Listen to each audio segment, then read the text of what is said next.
Mazmur pasalnya yang kedua. Kami harap Anda sudah mulai bisa mengerti kalau sudah belajar bagaimana membaca kitab Mazmur ini. Saya harap masih ingat apa isinya kitab Mazmur itu. Kitab berupa puji-pujian bangsa Israel yang ada di Yerusalem waktu mereka di Bait Allah. Jadi kalau ditanya, apakah sekarang masih mereka pakai? Jawabnya, Bait Allah saja pun tidak ada lagi. Bagaimana lagi dia membaca kitab Mazmur ini? Maka sekarang gerejalah yang membacanya. Walaupun gereja itu bukanlah umat Israel. Gereja itu adalah orang yang mengikut Kristus. Maka kita disambungkan dengan Kristus. Ya. Jadi kitab Mazmur ini ditulis sangat panjang. Dan latar belakangnya kebanyakan latar belakang dengan mulai Raja Daud. Itu ajalah dulu kita bisa mengerti. Baik, mari kita buka Mazmur pasal 2. Saya baca dan Anda yang masih letih karena baru selesai kuliah boleh melihatnya. Raja yang diurapi Tuhan. Jadi Mazmur kita hari ini disebut Mazmur Mesianik. Apa maksudnya Mazmur Mesianik? Mazmur yang menceritakan tentang Mesias. Mesias itu artinya yang diurapi. Nah, jadi pengurapan dalam Alkitab itu mulai sejak Raja Saul. Tetapi yang paling banyak diceritakan tentang diurapi di sini itulah Raja Daud. Dan Raja Daud inilah nanti gambaran bahwa Yesus pun keluar dari keturunan Raja Daud. Oke, mari kita lihat sebentar Matius pasal 1 supaya Anda tidak terlalu capek. Matius pasal 1 umpamanya ya. Ayat 1. Ya, ini silsilah ya. Bisa saja kita jarang membaca silsilah, tapi bisa kita mengerti. Inilah silsilah Yesus Kristus, anak Daud, anak Abraham. Kenapa di sini Yesus Kristus itu anaknya Daud? Itu kan? Ya, padahal Yesus sudah duluan daripada Raja Daud. Nah, karena Daud duluan diurapi, sehingga Yesus Kristus itu sering kali disebut keturunan Raja Daud. Mengingatkan gambaran bagaimana Raja Daud sebelum Tuhan Yesus datang. Makanya di dalam bagian Alkitab kita tadi namanya Mazmur Mesianik, Mazmur yang berbicara tentang pengurapan. Yang diurapi dalam bagian ini adalah Daud. Tetapi pengurapan yang sempurna itulah Yesus Kristus sendiri. Ya, boleh juga kita berpikir kalau begitu kitab Mazmur ini juga berisikan tentang Tuhan Yesus. Ya, kita harus mengatakan banyak Alkitab ini menceritakan Tuhan Yesus. Makanya di kitab Mazmur disebut itu Mazmurnya Mesianik. Ya, itu ada nanti kalau kita catat banyak sekali di dalam kitab Mazmur ini menceritakan tentang Tuhan Yesus. Mazmur pasal 2 tadi, Raja yang diurapi, itulah Yesus Kristus sendiri. Tetapi sebelum sampai Yesus diurapi, duluan Raja Daud diurapi. Ya, itu maksudnya sini. Jadi kalau Anda mau belajar Mazmur Mesianik, apa saja di dalam kitab Mazmur ini yang isinya menceritakan tentang Tuhan Yesus, itu mulai Mazmur pasal 2, Mazmur pasal 8, Mazmur pasal 16, Mazmur pasal 22. Dan tidak bisa kita lupa Mazmur 23, Tuhanlah gembalaku. Nah, dan seterusnya. Tapi kalau Anda mau catat semua juga boleh. Tapi saya rasa kita sudah beli buku. Ya, nanti saya tunjukkan buku itu. Dan buku Anda itu sudah sampai. Ya, tolong ambil bukunya satu. Iya, supaya di dalam buku ini nanti Anda sudah bisa menemukannya. Jadi Mazmur Mesianik itu artinya apa? Mazmur yang berisikan tentang Tuhan Yesus. Di dalam bagian Mazmur pasal 2 ini, Tuhan Yesus yang diumumkan dalam pengurapan. Makanya Raja Daud dulu diurapi sebagai raja. Tetapi penggenapannya nanti itulah Tuhan Yesus sendiri. Jadi ini disebut Mazmur Daud sehubungan dengan raja ya. Iya. Jadi buku yang kita sudah beli yang Anda akan ambil di sekolah ya. Itu kita beli, ini ada namanya, ini bisa lihat ya. Iya, buku ini 3 seri ya. Ya, berulang kali. Kalau Anda tahu bahasa Inggris, Anda bisa mendownloadnya. Itu gratis. Tapi kalau belum belajar, nah ini nanti 3 jilid. Siapa yang mau datang ke sini, ambillah buku ini. Nanti harganya tanya di kantor. Ini buku yang kita perlukan selama kita kuliah di STT. Nanti kalau Anda sudah tamat, inilah catatan yang mungkin Anda tidak pernah bisa lupa. Ya, jadi di dalam buku ini nanti saya uraikan beberapa bagian yang kita pelajari sore ini. Ya, jadi inilah Wycliffe-nya sudah diterjemahkan ke dalam bahasa Indonesia. Anda bisa ambil dan harganya tanya ada 3 seri. Ya, jadi Anda bisa mengambilnya kemari, tanya harganya. Ya, nanti di sana diberitahu berapa harganya. Tapi sebagai latihan iman kita kan belajar beriman ya. Iya, latihan beriman kita. Bagaimana saya buat ya? Bagi saudara yang tidak berkeberatan, ya, tidak berkeberatan maksudku enggaknya sulit kali uangnya, karena harganya ini di Jawa Timur, karena kita beli ini dari toko Gandum Mas Kota Malang, Jawa Timur. Itu harganya 550. Tapi dulu waktu masih diskon harganya 450. Jadi Anda akan mendapat harga 450. Tapi kalau Anda merasa aku tidak ada uangku, nah, maka aku beri lagi diskon lebih murah. Anda akan mendapatkan lagi diskon yang lebih murah. Itu nanti tanya di kantor. Kenapa? Karena kita belajar beriman. Kalau cukupnya uangku, masa aku dikasih diskon? Karena pasti ada orang yang bayar supaya aku dapat diskon. Ya, tapi kalau Anda merasa aku harga diskon sajalah 450, ambil.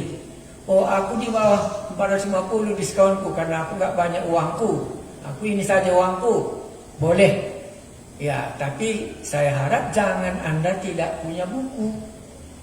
Karena kalau nggak ada buku, selesai nanti kita ceritakan, bisa Anda langsung lupa. Ya, begitulah. Tapi kami harapkan dengan senang hati kita belajar beriman, bagaimana Tuhan mencukupkan uang kita masing-masing. Ya, harga diskon itu kan tadi sudah harga 550 ya. Ya, dan sampai ongkos kirimnya lagi sudah 600 harganya sebenarnya. Nah, tapi karena mahasiswa, ya makanya kita berikan saja diskon yang dulu. Waktu kita mula-mula beli ini 450. Tapi kalau Anda merasa 450 terlalu mahal, nanti dapat diskon lagi di kantor, minta sama mereka. Tapi kita sadar bahwa sungguh-sungguh memang aku dapat diskon yang banyak. Terima kasih banyak, tapi janganlah Anda tidak memiliki buku. Itu harapan saya.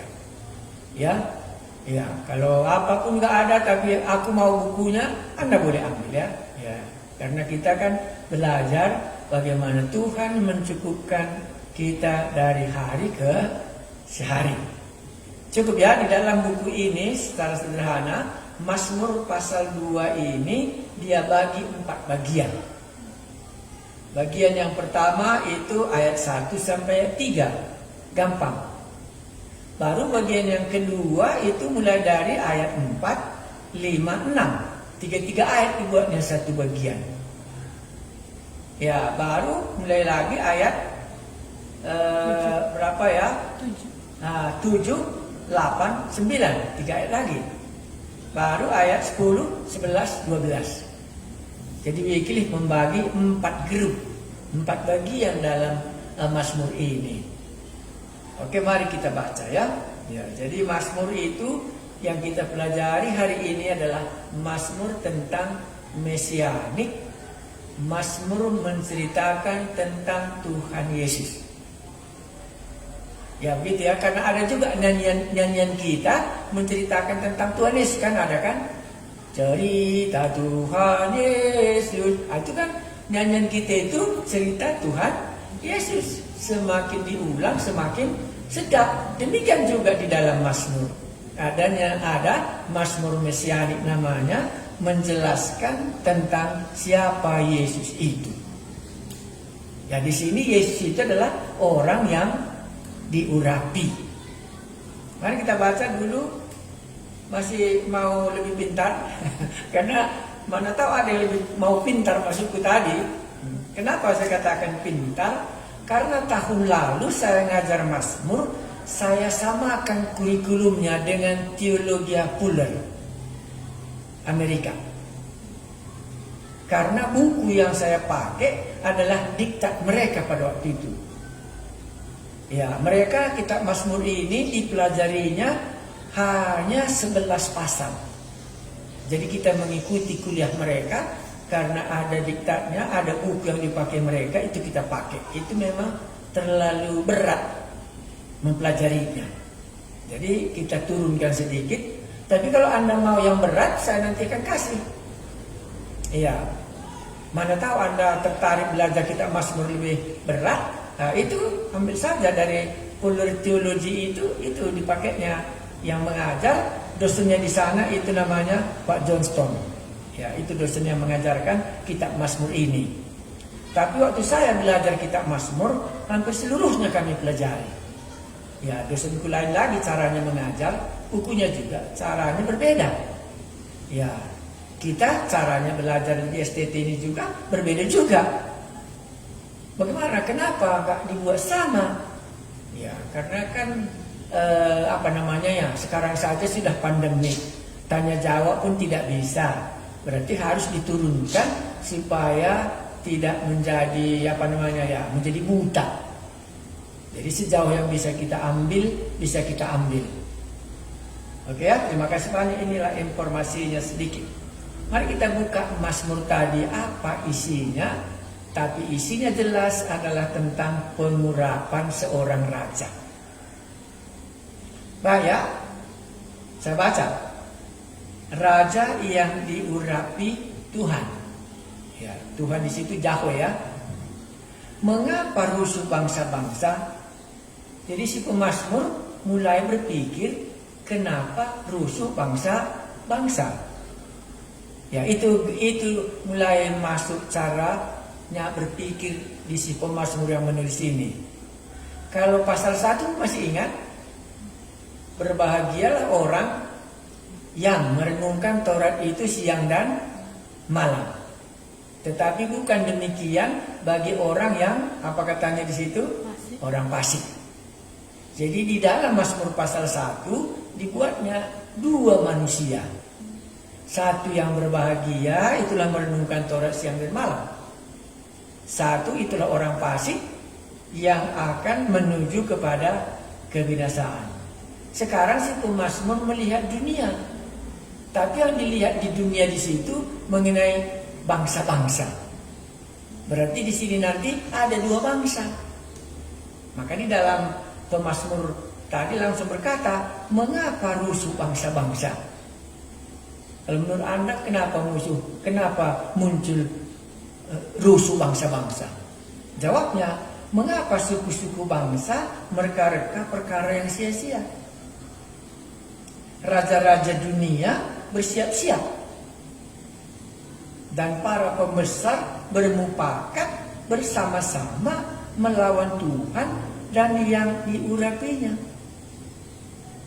Itulah makanya rusuh bangsa-bangsa. Baru disambungkannya, marilah kita memutuskan belenggu-belenggu mereka dan membuang tali-tali mereka daripada kita. Itulah bagian pertama. Bagian pertama di sini, mengapa rusuh bangsa-bangsa? Mengapa suku-suku bangsa mereka-reka yang sia-sia? Baru dimasukkan raja-raja dunia bersiap-siap dan para pembesar mufakat bersama-sama melawan Tuhan dan yang diurapi. Itu satu bagian. Nanti kita muncul bagi baris. Yang kedua, dia yang bersemayam di surga tertawa. Jadi kalau ada yang di bumi yang diurapi oleh Allah dan mereka, apa katanya tadi, rusuh, menolak, tidak bersedia, makanya 4, dia yang bersemayam di surga tertawa. Makanya ini pasti bukan Daud ya, karena yang bersemayam di surga kan bukan Daud ya, Tuhan Yesus ya. Dia yang bersemayam di surga tertawa. Tuhan mengolok-olok mereka. Maka berkatalah ia kepada mereka dalam mukanya dan mengejutkan mereka dalam kehangatan amarahnya. Akulah yang telah melantik rajaku. Kan diurapi tadi ya, di Sion, ini dah di Yerusalem, gunungku yang kudus. Jadi Yerusalem itu rupanya seperti gunung. Ia di atas puncak kotaknya, bukan di lembah. Nah, di sanalah raja yang diurapi ini sudah dilantik oleh Allah sendiri. Iya, itu ayat 4, 5, dan 6. Sudah 2 bagian. Kenapa rusuh bangsa-bangsa? Katanya ya, baru dia yang duduk di surga mentertawai bangsa-bangsa yang melawan yang diurapinya ini. Ya, baru bagian yang ketiga, itu ayat 7. Aku mau menceritakan tentang ketetapan Tuhan. Ia berkata kepadaku, anakku engkau. Ini lagi tentang raja yang diurapi itu. Anakku engkau. Engkau telah kuperanakkan pada hari ini. Ini pasti buatan tentang kelahiran Tuhan Yesus. Kita sudah ingat itu nanti di dalam Injil ya. Ya. Baru ayat 8. Mintalah kepadaku, maka bangsa-bangsa akan kuberikan kepadamu menjadi milik pusakamu, dan ujung bumi menjadi kepunyaanmu. Jadi raja yang diurapi ini akan memiliki seluruh bumi. Ya. Ya, ayat 9. Tadi kan ada 3 bagian. Engkau akan meremukkan mereka dengan gada besi. Jadi di atas tadi, yang duduk di sorga yang diurapi tadi tertawa. Kan begitu dia melihat bangsa-bangsa rusuh dan melihat bangsa-bangsa melawan yang diurapinya.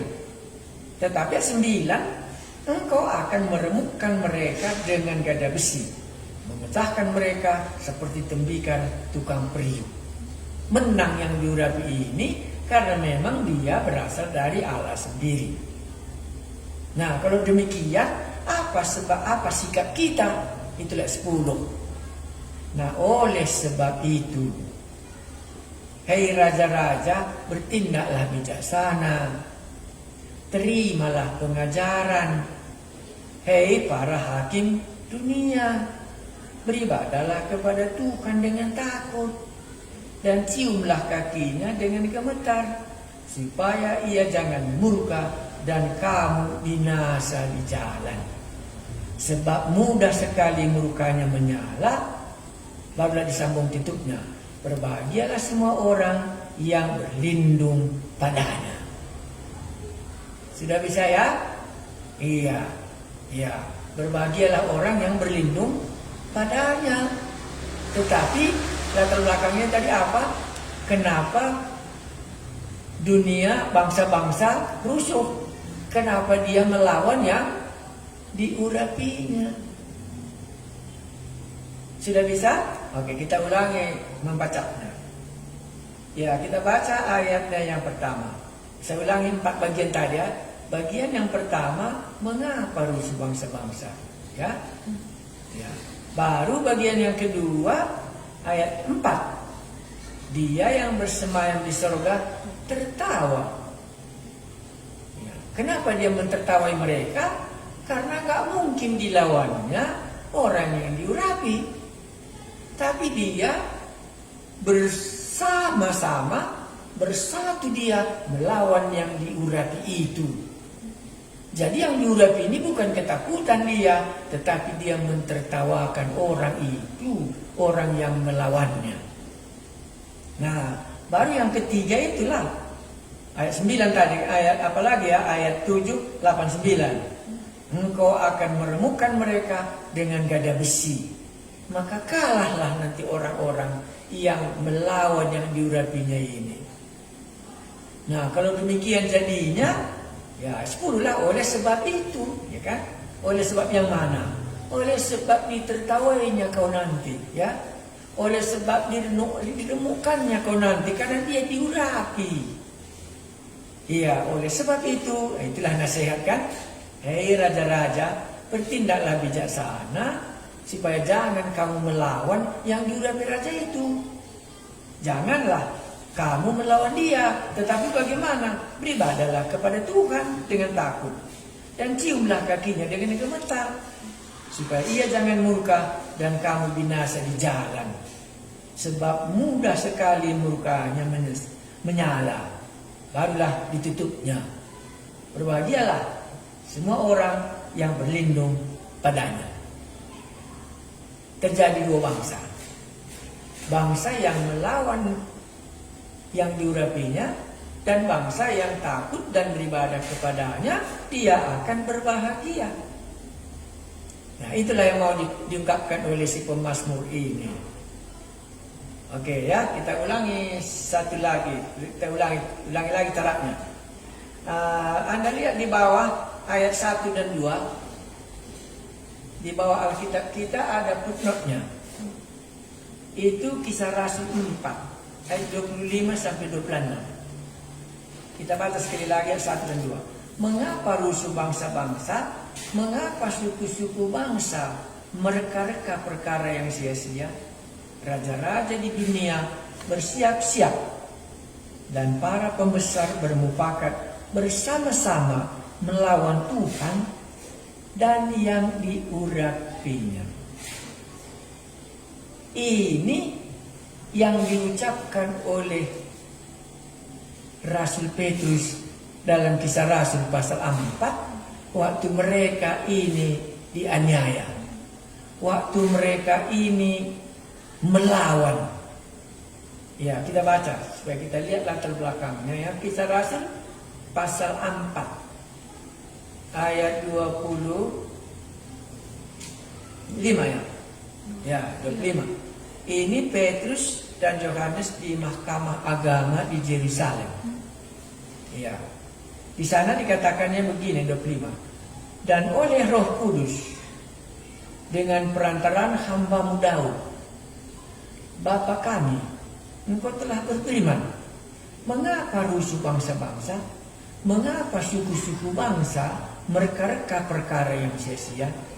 Raja-raja dunia bersiap-siap, dan para pembesar berkumpul untuk melawan Tuhan dan yang diurapinya. Inilah doanya Simon Petrus. waktu terjadi hari raya Pentakosta dan orang-orang ini ditangkap oleh mahkamah agama di Yerusalem, dan inilah yang dimaksudkannya yang melawan yang diurapinya. Jadi orang-orang Israel yang ada di Yerusalem yang melawan, inilah yang dimaksudkannya di dalam Mazmur pasal 2 tadi. Simon Petrus ingat itu. Maka di dalam pasal 4 ini kan 2 jemaat ya. Ya, jadi jemaat ingat bahwa ini sudah dinyatakan di dalam Mazmur, bahwa mereka ini melawan yang engkau urapi. Jadi dia bukan melawan orang yang mengikuti Yesus, tapi melawan yang diurapi Allah, itulah Yesus sendiri. Nah, makanya tadi kita katakan Mesias ini merupakan Mazmur mesianik sebelum terjadi, sudah diungkapkan di dalam nyanyian bangsa Israel. Oh, langsung kami ingat mungkin Yesaya 53. Oh, sebelum Yesus disalibkan di Bukit Golgota, sudah dinubuatkan Nabi Yesaya tentang kematiannya di Yerusalem. Si pemazmur juga sama. Tapi si pemazmur bukan penyalibannya yang diceritakannya. Tapi apa diceritakannya? Melawan. Iya kan begitu tadi ya. Bermufakat. Makanya mereka waktu menyalibkan itu kan bermufakat kali, orang Farisi, orang Saduki, penatua-penatua, mahkamah agama, semua mereka bermufakat satu grup untuk melawan yang diurapinya ini, untuk menyalibkannya. Tetapi dia dari sorga mentertawainya. Kenapa dia mentertawainya? Karena gak mungkin dikalahkannya orang yang diurapi itu. Dan itu dikutip waktu orang-orang yang sudah percaya di Yerusalem berkumpul berdoa, dan inilah ucapan doa mereka. Iya. Jadi kalau kita baca ayat 27 tadi, sebab sesungguhnya telah berkumpul di dalam kota ini Herodes dan Pontius Pilatus beserta bangsa-bangsa dan suku-suku bangsa Israel melawan Yesus, hamba-Mu yang kudus yang Engkau urapi. Iya. Kalau di Mazmur tadi, raja yang diurapi Tuhan. Tetapi di dalam perjanjian baru, apa katanya tadi? Hamba-Mu yang kudus yang Engkau urapi. Hamba-Mu siapa? Melawan Yesus. Hamba-Mu yang kudus yang Engkau urapi. Jadi si pemazmur sudah melihat bahwa mereka ini akan melawan Yesus. Hamba-Mu yang Kau urapi yang ada di Yerusalem. Ya, makanya kalau dia berbicara soal Mazmur mesianik, lihat di bidang apa itu digenapi. Kalau kita umpamanya Mazmur 23 lah, kan itu kita katakan tadi Mazmur mesianik ya, Tuhanlah gembalaku ya. Pasti kita langsung, oh ini penggenapannya. Oh, Yohanes pasal 10. Tuhan Yesus berkata, akulah gembala yang baik. Iya. Ini digenapi di dalam Yohanes pasal 10 ya.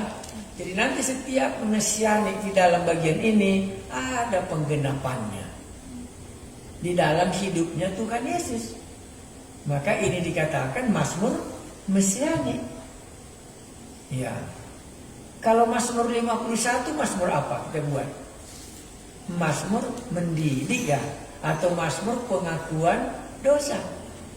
Ya, makanya di dalam perjanjian baru, di mana Tuhan Yesus yang bisa mengampuni dosa kita. Hai anakku, dosamu sudah diampuni. Mazmur 32 yang sudah lalu minggu lalu itu adalah Mazmur apa namanya? Selama aku berdiam diri, ya itu ya. Ya, itu namanya menahan. Ya, jadi dengan demikianlah kita dapat melihat di mana penggenapannya. Karena Mazmur ini akan digenapi. Demikian juga nyanyian-nyanyian kita. Umpamanya aku menantikan Tuhan. Kan nanti penggenapannya waktu Tuhan datang.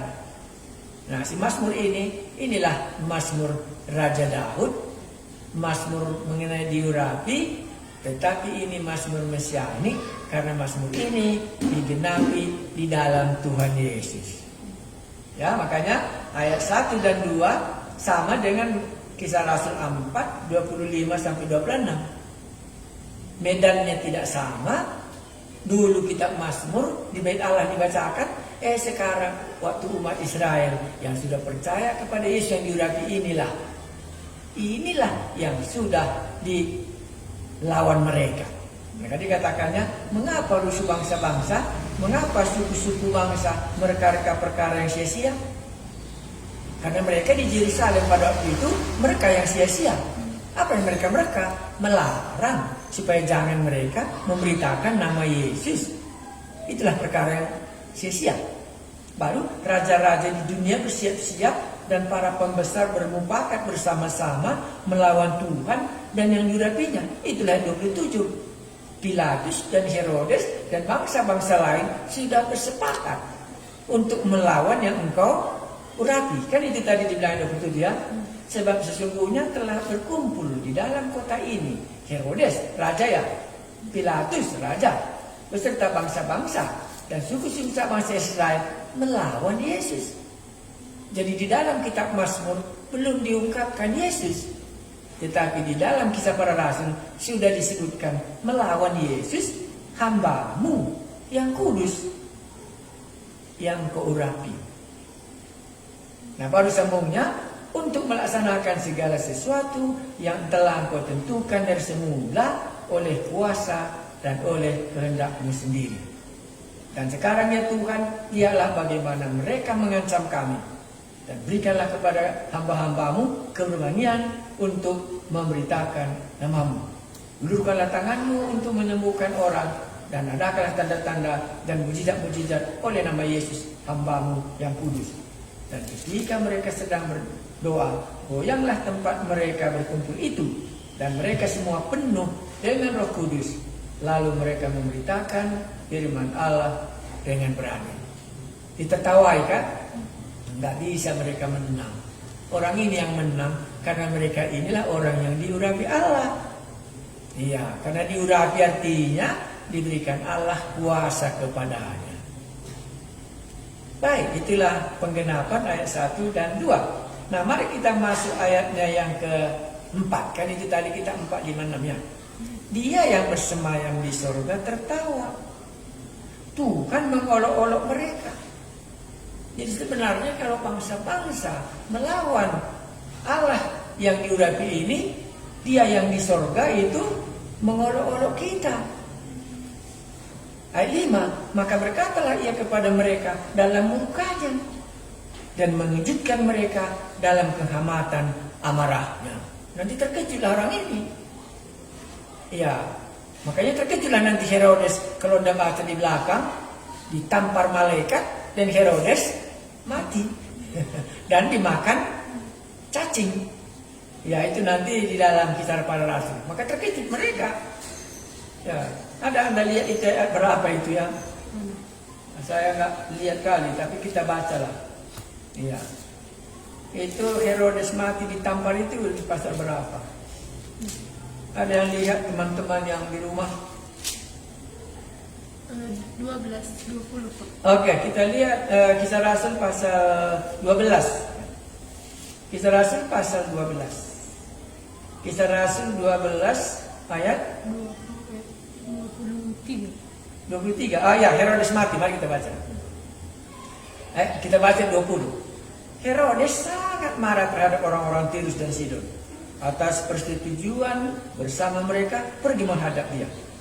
Mereka berhasil membujuk Blastus, pegawai istana raja, ke pihak mereka. Lalu mereka memohon pendamaian karena negeri mereka beroleh bahan makanan dari wilayah raja. Dan pada suatu hari yang ditentukan, Herodes mengenakan pakaian kerajaan, lalu duduk di atas tahta dan berpidato kepada mereka. Dan rakyatnya bersorak membalas, "Ini suara Allah dan bukan suara manusia." Dan seketika itu juga ia ditampar malaikat Tuhan karena ia tidak memberi hormat kepada Allah. Ia mati dimakan cacing. Makanya tadi dikatakannya hiduplah bijaksana. Karena kalau murkanya nanti terkejut kamu dibuatnya. Ya, makanya dikatakannya tadi di sini dalam kehangatan amarahnya. Ya, itulah raja-raja tadi. Akulah yang telah melantik rajaku di Sion, gunung batuku yang kudus. Ya, itu di Yerusalem ya. Nah, aku mau menceritakan tentang ketetapan Tuhan. Ia berkata kepadaku, anakku engkau telah kuperanakkan pada hari ini. Itu di mana sudah tertulis dalam perjanjian baru? Lihat di belakang, di bawah. Ada pasal 2:7 ya. Kisah Rasul 13. Ya, Kisah Rasul 13 ayat 33. Demikian juga Ibrani pasal 1 ayat 5 dan Ibrani pasal 5 ayat 2. Nah, maka tapi jangan Anda hilang, saya tidak mau Anda hilang. Inilah penggenapan tentang Tuhan Yesus. Kisah Rasul 13 ya. Karena ini 13 nggak payah kita, karena Kisah Rasul 13 ayat 33. Ya, saya baca ya. Telah digenapi Allah kepada kita keturunan mereka yang dengan membangkitkan Yesus seperti yang ada tertulis dalam Mazmur kedua. Ini kan Mazmur kedua ya. Dikatakannya, anakku engkau, aku telah memperanakkan engkau pada hari ini. Makanya disebut ini diambil dari Mazmur pasal 2. Nah, mari kita lihat lagi di dalam Ibrani 1 ayat 5.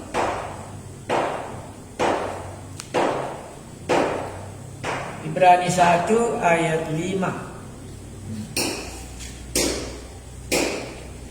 Sudah bisa mulai nangkap ya. Jadi kalau dikatakan Mazmur itu adalah Mazmur mesianik, perhatikan terus hubungannya dengan Yesus. Mazmur 1 ayat 5 saya baca.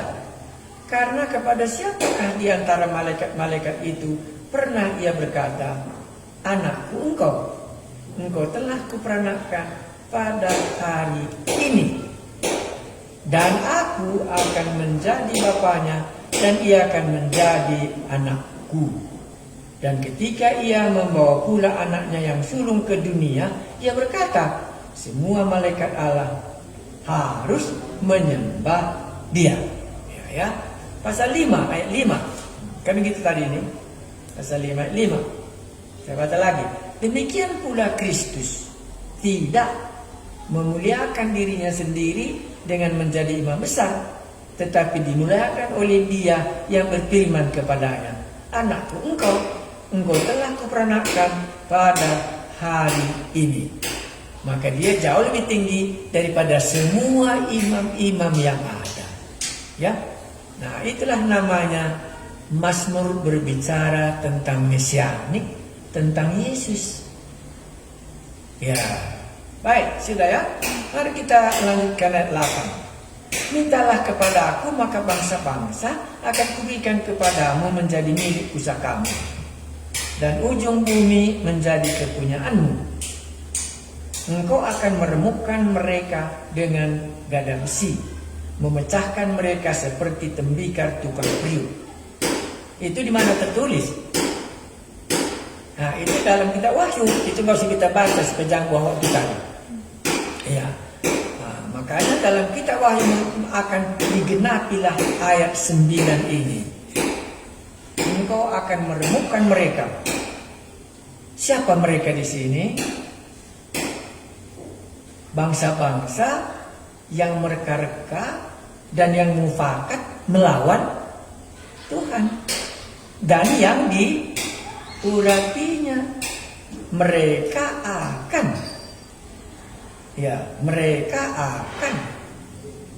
diremukkan, menjadi pecah mereka seperti tembikar tukang periuk. Itu bisa kita baca di dalam kitab Wahyu, dan itulah nanti waktu Yesus datang. Itulah nanti waktu Yesus datang melakukan hal ini. Sudah ya? Nah, karena itu, kan gitu mas alasannya. Oleh sebab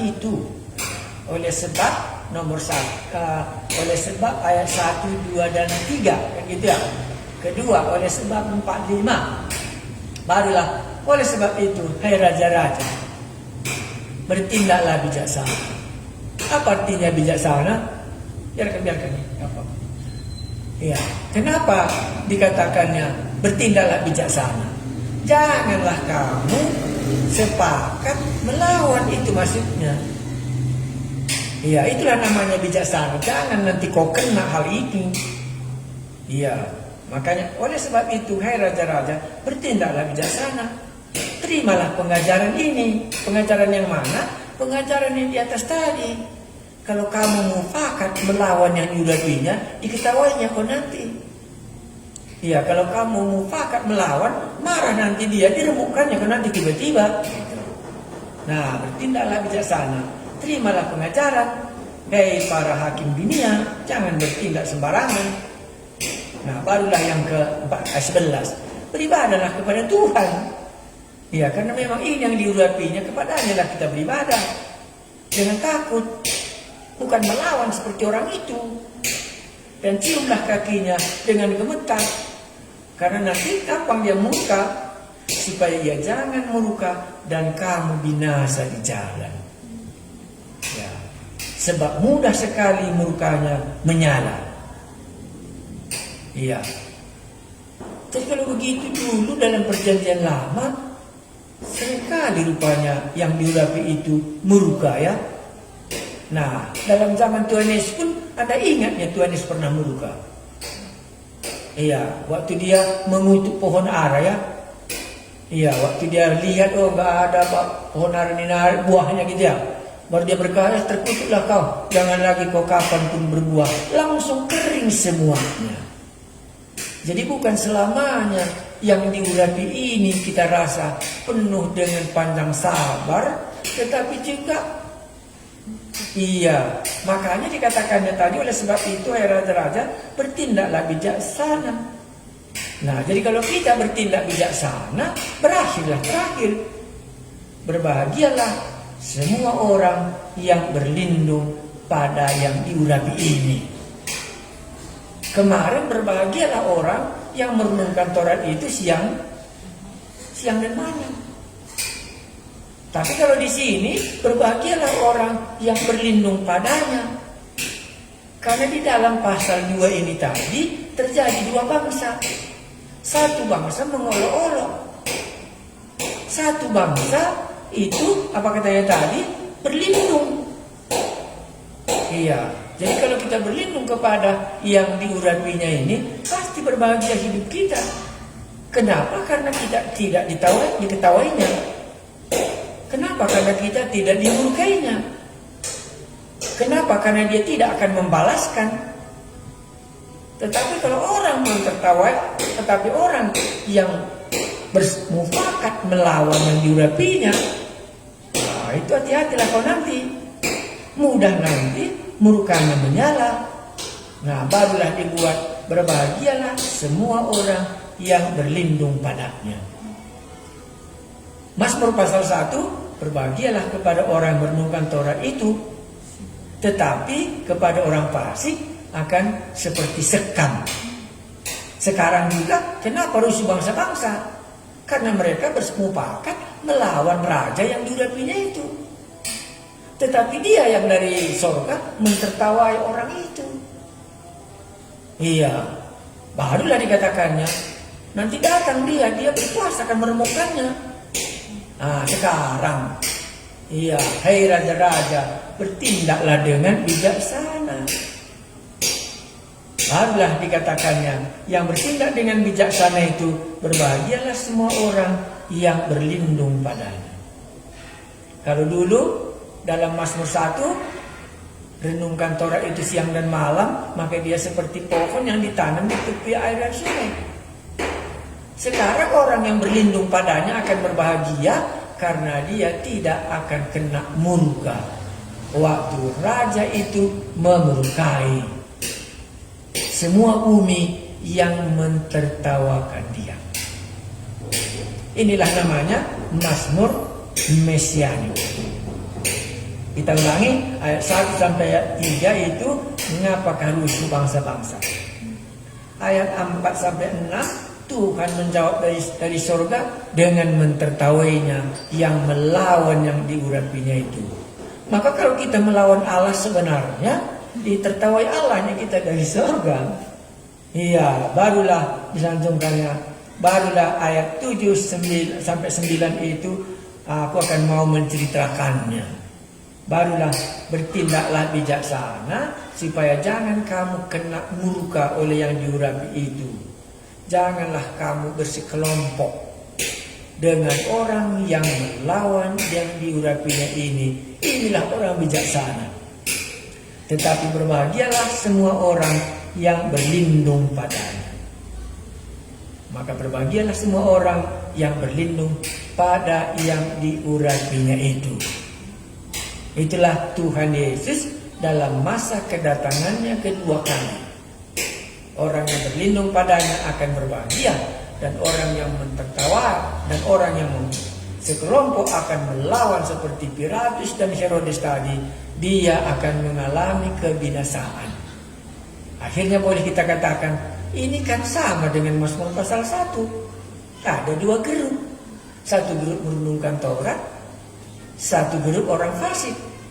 Ini satu grup melawan yang diurapinya, satu grup yang berlindung dan yang beribadah kepadanya, dia mendapatkan kebahagiaan. Memang kita berbicara, kalau kita Mazmur kan lebih banyak berbicara supaya mendapatkan kebahagiaan. Makanya Mazmur 32 minggu lalu ada pendapatnya kan, berbahagialah orang yang dosanya diampuni. Ya, selama aku berdiam diri, tanganmu siang malam menekan dan sumsumku pun hampir menjadi kering. Nah, inilah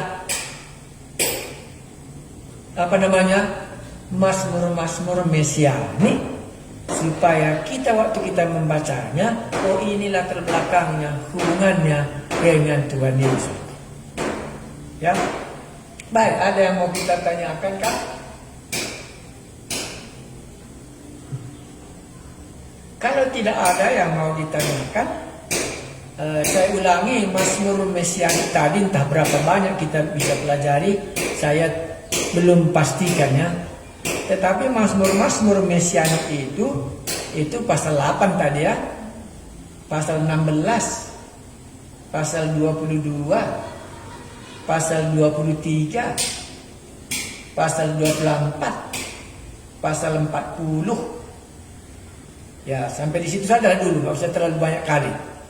Ya, tapi ini akan menceritakan tentang Yesus. Makanya disebut Mazmur mesianik. Maka boleh juga Anda berpendapat, kalau begitu sebelum Tuhan Yesus datang, banyak kalilah ceritanya di dalam setiap buku, termasuk dalam kitab Mazmur. Ya, makanya kalau Anda memiliki King James, ya itu ada satu Alkitab namanya Alkitab King James, itu memang semua Alkitab arahnya kepada Tuhan Yesus sendiri. Kristuslah menjadi pusat daripada semua Alkitab ini. Ya, kalau saya tidak silap itu dituliskannya di dalam Matius pasal 2 ayat 2. Maka Kristuslah menjadi pusat semua Alkitab. Baik dari kitab Kejadian, baik dalam kitab Ulangan, baik dalam kitab Imamat, akan semua memfokuskan menjadi pusatnya ada di dalam Tuhan Yesus. Mazmur ada di dalam cerita Tuhan Yesus. Nggak salah tadi kan Matius pasal 2 ayat 2, kalau salah nanti besok saya lihat. Saya baca. Dan bertanya, di manakah dia, raja orang Yahudi yang baru lahir itu? Kami telah melihat bintangnya di timur, dan kami datang untuk menyembah dia. Jadi itulah dikutip oleh King James, bahwa semua baik bintang-bintang pun maupun Alkitab semua akan datang untuk menyembah Yesus. Karena Alkitab fokusnya membawa kita supaya kita bisa melihat Yesus dalam setiap buku, baik Kejadian, baik kitab Keluaran, baik kita Wahyu, semuanya. Apalagi kalau Matius, Markus, Lukas, Yohanes ya, kalau Injil kan namanya juga sudah merupakan cerita Tuhan Yesus yang paling banyak diceritakannya. Itu maka Mazmur ini disebut Mazmur Mesianik. Kenapa dipakai Mesianik? Karena yang diurapi. Jadi yang diurapi ini bagaimana? Ya, raja-raja di bumi bersepakat melawan dia. Tapi dia yang diurapi ini di sorga, ya mentertawakan mereka. Ya. Nah karena itu, hai raja-raja, hai hakim-hakim, hiduplah kau bijaksana. Ya. Apabila ditutupnya, berbahagialah orang yang berlindung kepadanya. Karena nyanyian Mazmur berharap supaya hidup kita berbahagia. Itu tujuan pemazmur. Ya baik, terima kasih banyak. Kita coba baca pasal 3 sudah selesai katanya. Tapi kalau sudah selesai, kita masuk Mazmur pasal 4. Ya, nanti minggu depan kita coba Mazmur yang berbeda. Mazmur pasal 4 ini Anda bisa baca ya. Doa pada malam hari. Ya, ini namanya Mazmur Daud. Ini seringkali disebutkan Mazmur pergumulan ya. Tapi ini doa, bukan pergumulan menjadi utama. Ya, doa pada malam hari. Apakah Anda senang membaca doa dari kitab Mazmur? Kalau mula-mula saya bertobat, saya senang. Karena berdoa pun belum terlalu pintar. Nah, jadi ini saya baca doa saya kalau malam hari. Ya, doa pada malam hari. Ayatnya untuk pemimpin biduan dengan permainan kecapi, Mazmur Daud. Di belakangnya itu, ini pasal 3 ya, Mazmur Daud ya. Ya. Baik, kita baca. Apabila aku berseru, jawablah aku. Ya Allah yang membenarkan aku. Di dalam kesesakan aku memberi kelegaan. Dalam kesesakan Engkau memberi kelegaan kepadaku. Kasihanilah aku dan dengarkanlah doaku. Hei orang-orang, berapa lama lagi kemuliaanku dinodai? Berapa lama lagi kamu mencintai kesia-siaan dan mencari kebohongan? Ketahuilah bahwa Tuhan telah memilih baginya seorang yang dikasihinya. Tuhan mendengarkan apabila aku berseru kepadanya. Biarlah kamu marah, tetapi jangan berbuat dosa. Nah, ini sudah ada di dalam kitab Efesus ya. Ya, ini ada Efesus pasal 4 ayat 26. Rupanya Paulus mengambil ayat ini di dalam waktu dia menulis surat kepada jemaat Efesus. Ya, biar kamu marah, tetapi jangan berbuat dosa. Berkata-katalah dalam hatimu, di tempat tidurmu, tetapi tetaplah diam. Persembahkanlah korban yang benar dan percayalah kepada Tuhan. Banyak orang berkata, siapa yang akan memperlihatkan yang baik kepada kita? Biarlah cahaya wajahmu menyinari kami, ya Tuhan. Engkau telah memberikan sukacita kepadaku lebih banyak daripada mereka ketika mereka kelimpahan gandum dan anggur. Dengan tenteram aku mau membaringkan diri, lalu segera tertidur, sebab hanya Engkaulah ya Tuhan yang membiarkan aku diam dengan aman. Ya, jadi ini merupakan satu kesaksiannya, sehingga bisa dia aman. Pengakuannya, tempat perlindungannya, dan merupakan kesaksiannya. Sudah lihat di mana kesaksiannya ya? Banyak orang berkata, siapakah yang akan memperlihatkan yang baik kepada kita? Biarlah cahaya wajahmu menyinari kami, ya Tuhan. Engkau telah memberikan sukacita kepadaku lebih banyak daripada mereka ketika mereka kelimpahan gandum dan anggur. dengan tenteram aku akan membaringkan diri, lalu segera tidur. Sebab hanya Engkau lah ya Tuhan yang membiarkan aku diam dengan aman. Mungkinkah ini terjadi ayat 8? Apa yang dikatakannya dalam ayat 8?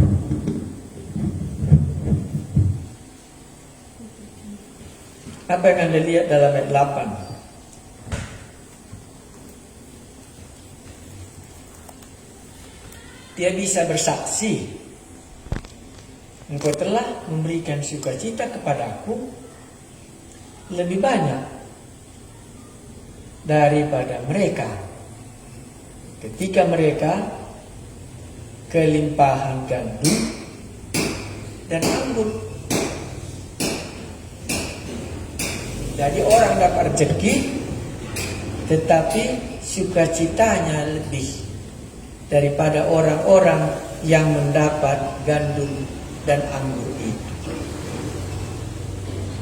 Jadi mungkinkah terjadi sukacita kita lebih besar daripada orang yang mendapatkan rezeki dunia ini?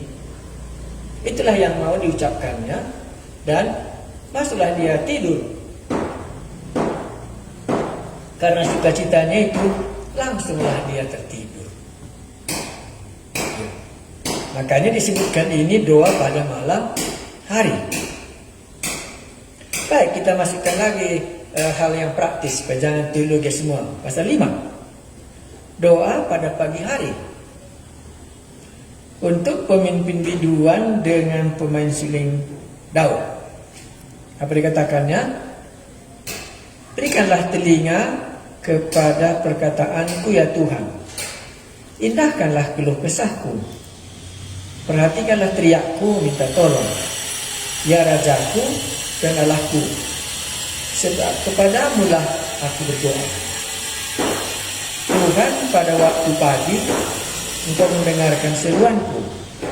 Pada waktu pagi aku mengatur persembahan bagimu, dan aku menunggu-nunggu. Memang di dalam bait Allah kan ada persembahan pagi, ada persembahan sore hari. Baru ayat 5. Sebab Engkau bukanlah Allah yang berkenan kepada kefasikan, orang jahat takkan menumpang padamu. Pembual tidak akan tahan di depan matamu. Engkau membenci semua orang yang melakukan kejahatan. Engkau membinasakan orang-orang yang berkata bohong. Tuhan jijik melihat penumpahan darah dan penipu. Tetapi aku, berkat kasih setiamu yang besar, aku akan masuk ke dalam rumahmu, sujud menyembah ke arah baitmu yang kudus, dengan takut akan Engkau. Tuhan, tuntunlah aku dalam keadilanmu. Karena seteruku, ratakanlah jalanmu di depanku. Sebab perkataan mereka tidak ada yang jujur. Batin mereka penuh kebusukan. Kerongkongan mereka seperti kubur terenganga, lidah mereka merayu-rayu. Biarlah mereka menanggung kesalahan mereka, ya Allah. Biarlah mereka jatuh karena rancangannya sendiri. Buanglah mereka karena banyaknya pelanggaran mereka, sebab mereka memberontak terhadap Engkau. Tetapi semua orang yang berlindung padamu akan bersukacita. Mereka akan bersorak-sorai selama-lamanya, karena Engkau menaungi mereka, dan karena Engkau akan bersukaria orang-orang yang mengasihi namamu. Sebab Engkaulah yang memberkati orang benar ya Tuhan. Engkau memagari dia dengan anugerahmu seperti perisai. Inilah doa, kalau ditulis tadi, doa pada pagi hari. Jadi bisa juga Mazmur ini dibuat menjadi doa. Tetapi yang menjadi pemikiran kita, ya kan kita belajar Alkitab.